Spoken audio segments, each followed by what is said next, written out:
Boa noite. Estamos iniciando mais um Ideias da Aldeia. Eu sou Cleísa Cartacho e o nosso entrevistado da noite de hoje é o Foster Brown. O Foster é geólogo, ele tem doutorado em Geoquímica Ambiental, mora no Acre desde 1993 e aí vem atuando na Universidade Federal do Acre, mais especificamente no Parque Zoobotânico, através de um convênio com o Centro de Pesquisas Woodrow. Boa noite, Foster. Tudo bom? Boa noite, Cleísa. É um prazer ter você aqui com a gente. Igualmente.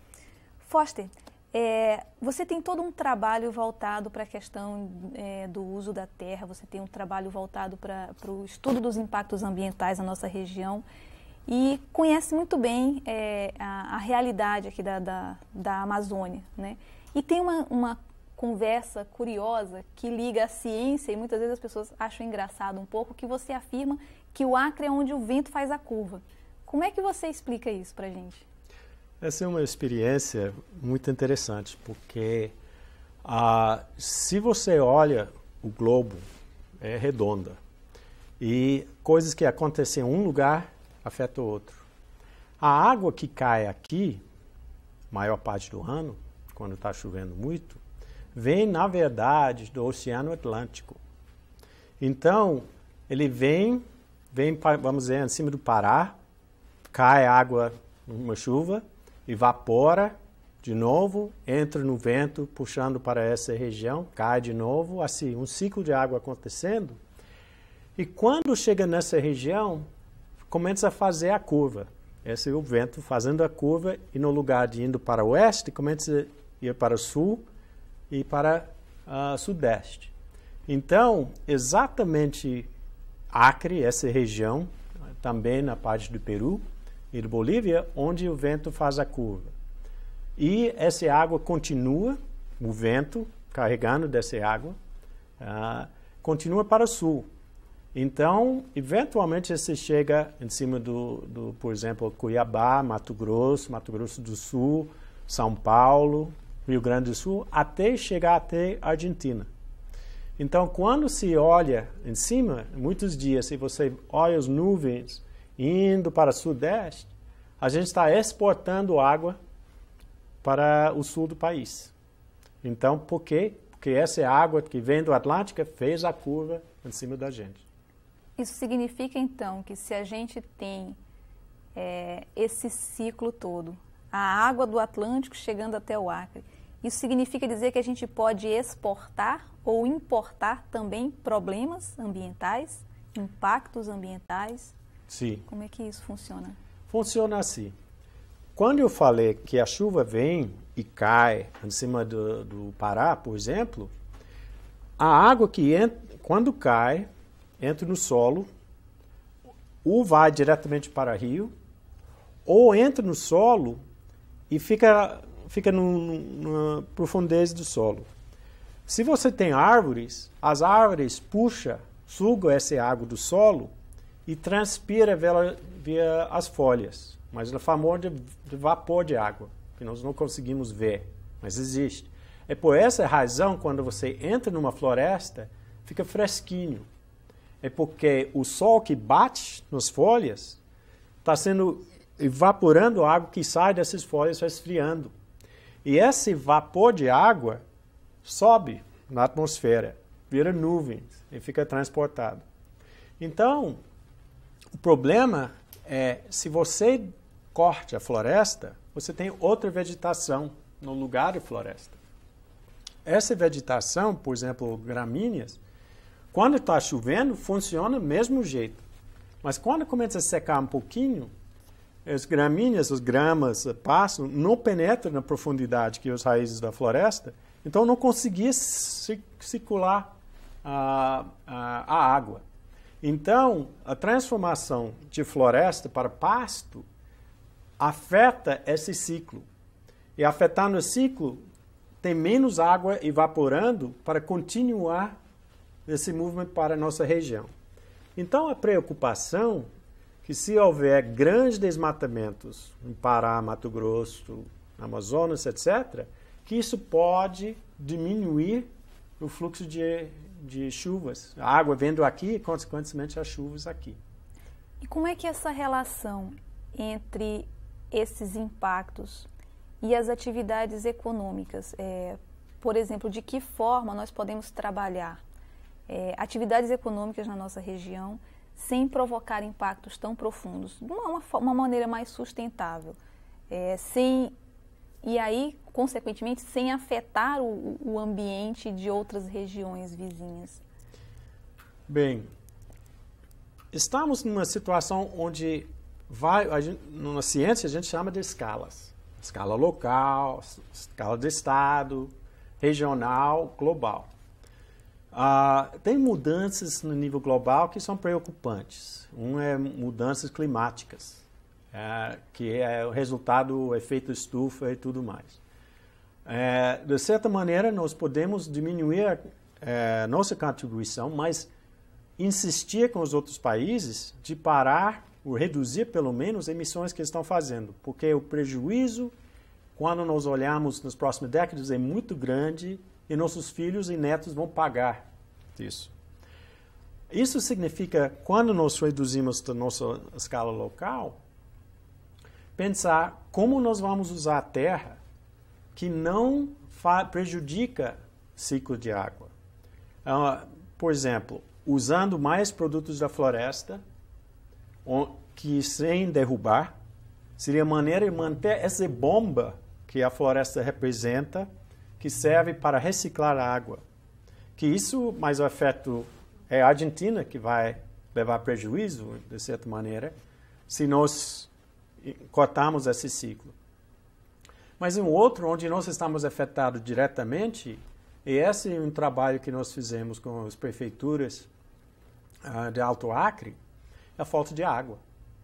Eu acho que muitas pessoas têm a experiência de ver nascentes desmatados e secando. Isso, quando pessoas transformam uma parte de pasto em roçado ou em pasto, precisa ser consciente que eles fazem de maneira que minimiza o impacto nos mananciais, nos nascentes, mantendo cobertura ao redor disso. Até o próprio IBAMA tem legislação em termos de controle, mantendo mata ciliar, aquela mata que fica ao lado de igarapé, pelo menos 30 metros de cada lado. Se os produtores fazem isso, isso vai ajudar muito, pelo menos, manter a qualidade de água nos rios e ajudar, em parte, de manter o fluxo dos rios durante a época seca. Então, essa é a preocupação que nós pensamos na maneira que nós usamos a terra, que minimiza esses impactos adversos. Nesse caso, em relação à água que nós bebemos. Você acha que existe uma preocupação da nossa sociedade com relação a minimizar ou prevenir esses impactos? Porque parece que é uma questão muito da coletividade, né? As pessoas têm consciência que o pedaço de terra que elas têm, que elas desmatam as margens dos igarapés, elas vão estar promovendo um impacto maior? Você percebe isso? Essa percepção está crescente. Vamos pensar um pouco do conhecimento tradicional do povo. Por exemplo, mudanças globais, parece um nome muito complicado, mas você pergunta a muitos velhos em termos de friagens. Eles falam de 30, 40 anos atrás, as friagens duravam muito mais tempo, foi mais frio e tudo mais. E agora, apesar desse ano um pouco estranho, mas nos últimos anos não foi assim. Essa mudança é consistente da preocupação que pessoas têm que essas mudanças que estão acontecendo hoje são causadas pela atividade humana. Então, essa é preocupante porque significa que a água que ficava no solo e não evapora durante as friagens, etc., agora vai começar a evaporar. Então, os velhos já estão notando essas mudanças que vai afetar a nossa região. Então, nessa parte, eu vejo que pessoas percebem uma escala maior em tempo. A questão local, tivemos grupos de alunos, a própria prefeitura de Epitácio-Holândia muito preocupado com o desmatamento igarapé-encrenca, que fornece a água para a cidade. E ele estava sentindo, o fluxo estava baixando e o centro urbano crescendo, então você tem menos água e mais demanda. Então, chegar no ponto crítico, onde é faltando água durante a época seca. Então, esses grupos, e nós vimos isso em outros municípios, Assis Brasil, Brasileia, que estão preocupados com esse aspecto. Então, os centros urbanos e uma parte da população, agora cada vez maior, está ciente que essas mudanças afetam. E essa espero que vai conscientizar cada vez mais os produtores sobre isso. E se essa consciência coletiva, aliás, essa consciência coletiva começando a funcionar, existem experiências, como é que está a articulação em termos dos municípios aqui no estado, ou propriamente do estado com outros estados ou com outras regiões, como é que funciona isso? Porque se a gente tem um impacto, se as nossas ações promovem um impacto ambiental, tanto na nossa região quanto em outras, existe um trabalho de articulação nesse sentido? Sim. Vamos começar com Alto Acre, que tem 4 municípios, Assis Brasil, Brasileia, Pitaçolândia e Chapuri. Eles enfrentaram o problema de lixo e só reunindo eles iam conseguir financiamento do governo federal para resolver. Bem, esse iniciou um processo de fazer um consórcio intermunicipal de desenvolvimento do Alto Acre, e nesse grupo o município de Capixaba juntou. E nessa junção, a sociedade dessas, representada pelos prefeitos e os secretários e pessoas da Câmara, decidiram fazer um programa junto para esses municípios.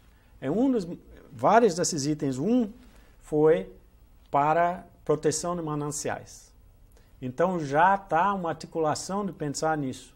Segundo, pensar em plano de desenvolvimento regional, plano diretor regional.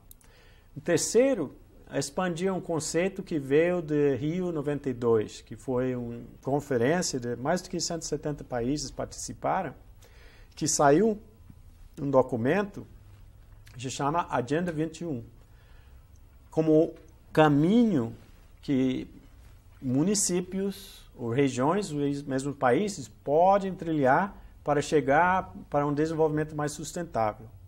Então, CONDIAC, nome desse consórcio, colocou como prioridades também a implementação do Agenda 21 regional.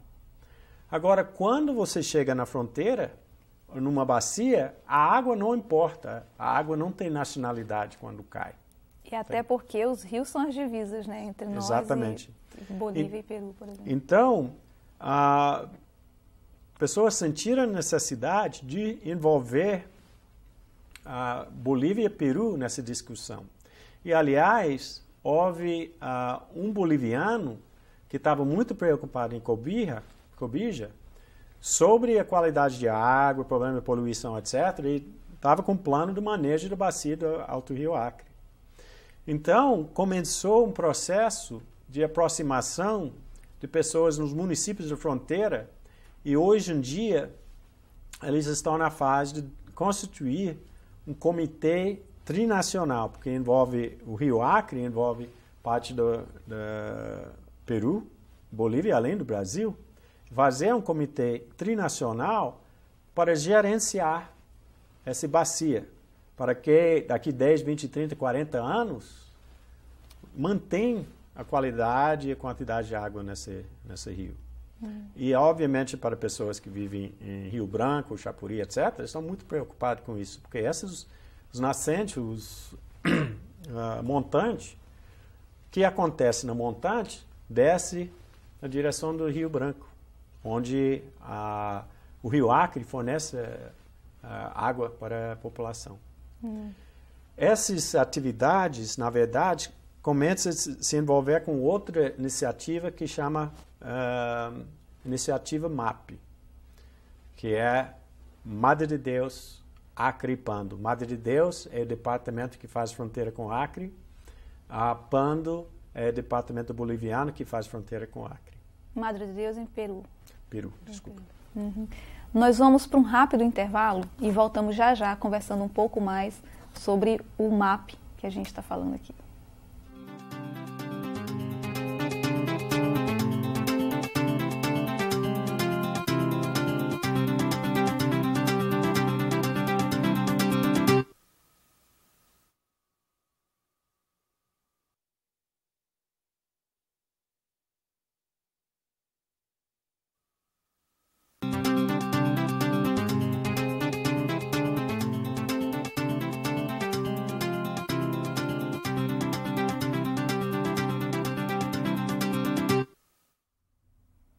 Nós estamos de volta no Ideias da Aldeia, conversando com Foster Brown, que é pesquisador do Parque Zoobotânico da UFAC e também do Centro de Pesquisas Woods Hole. No primeiro bloco, nós estávamos falando sobre o MAP. E você estava falando, Foster, que o MAP é composto por Madre de Deus, Pando e Acre. Como é que surgiu essa articulação? Essa começou em 99, quando professores em várias universidades na região, preocupados com o futuro, decidiram fazer uma reunião e discutir o que seria o programa de colaboração para abordar questões de uso da terra e mudanças globais nessa região. Uhum. Então, fizemos a reunião aqui em Rio Branco com 17 instituições representadas. A partir disso, tivemos outra reunião no fim de 2000 e as pessoas que estavam juntos, que foram 25 pessoas nessa vez, estavam pensando como falar dessa região, porque os problemas que os vários Madre de Deus, Acre e Pando estão enfrentando são muito semelhantes. E também pensando no futuro, com a ligação com as estradas, o problema de um vai ser problemas de todos, e as vantagens, os benefícios de um vai ser de todos. Então, começaram a pensar como chamar essa área. Então, PAM, PAM, não. APM, não. Então, chegou MAP, MAP. Então, essa foi a primeira reunião, começou com 25 pessoas. Quando tivemos o nome, desse em 2000. E como é que se articula um grupo de 3 estados ou departamentos em 3 países diferentes, considerando-se aí todas as diferenças, inclusive legais? Por exemplo, acredito que algumas legislações que existem no Brasil não existem no Peru ou na Bolívia, tem diferenças. Como é que consegue fazer essa costura entre os três países? O que é que amarra os 3 países na realidade? Talvez eu deveria explicar um pouco mais o que MAP tem evoluído. MAP é um lugar, MAP também é um fórum. E essas reuniões que nós tivemos, por exemplo, em 99 foi uma discussão, saiu um documento. 2000 houve discussão. 2001 tivemos MAP 2 em Puerto Maldonado e mudamos de 25 para 70 pessoas. Saiu um documento em termos de perguntas de pesquisa. MAP 3, aí foi do Brasil, Peru, agora na Bolívia, Cobija, em 2002, pulou para 150, mais do que 150 pessoas participando. E o último, MAP 4, que aconteceu ano passado em Epitaciolândia e Brasileia, chegou a 600 pessoas. Essas reuniões servem como um fórum, onde pessoas discutem assuntos que são de interesse. A palavra-chave nesse processo é colaboração. Pessoas querem colaborar em vários assuntos. Esses assuntos se dividem nas seguintes áreas: equidade social, desenvolvimento econômico, conservação ambiental e também políticas públicas. Então, como fórum, essas reuniões anuais têm servido e têm crescido muito. Mas MAP também, outra coisa, é processo. E não tem uma instituição MAP. É mais uma coleção dos grupos que querem discutir e querem propor e analisar atividades. Nessa nós temos, por exemplo, o que eu falei na sessão anterior, em relação da bacia do Rio Acre, nós temos MAP e bacia. Temos outros maps, a gente chama de mini maps, porque eles funcionam durante o ano, nessas discussões, que é MAP madeira. E nesses, por exemplo, do MAP bacia, tivemos reuniões, está ali indo na direção do gerenciamento trinacional da bacia. MAP madeira tem trazido grupos tipo IBAMA, Secretaria de Florestas do Peru, e a IRENA, que é equivalente do IBAMA, CEFE de Bolívia, IRENA do Peru, trabalhando junto, pensando na fiscalização da fronteira. Também tivemos no MAP Madeira reuniões de empresários dos 3 países na área de madeira, que querem certificar MAP Madeira certificado. Então, tem esse tipo de produtos que está acontecendo e recentemente começamos MAP Agenda 21 regional, pensando de planejamento para essa região de desenvolvimento. Essas soluções são pensadas em conjunto? Uma alternativa econômica no Acre, ela pode ser a mesma e pode funcionar da mesma forma na Bolívia ou no Peru? Claro que tem... Como é que isso é discutido no MAP? Essa está discutido, tem uma diferença de legislação, claro, entre um país e outro, estrutura em termos industrial, etc. Como eu falei que MAP é principalmente um fórum, é um lugar onde pessoas vêm para discutir essas situações e para chegar a propor soluções. Na questão da atividade, a madeira é uma oportunidade dos empresários conversar o que é em comum e o que é diferente. E como eles podem adaptar e como eles podem propor mudanças na legislação nacional para ficar mais uniforme e trabalhar junto. De certa maneira, MAP ir na direção que união faz a força. Então, grupos que são muito pequenos em cada país começaram a trabalhar junto, conseguem começar a pensar em soluções que são mais no nível regional. E essa é uma realidade que nós enfrentamos. O mundo, que é no processo de globalização, grupos que ficam isolados, vai ter muito mais dificuldade. E coisas tipo da estrada indo para o Pacífico vai abrir oportunidades fantásticas, mas no mesmo tempo cria potencial para prejuízos muito grandes. É verdade.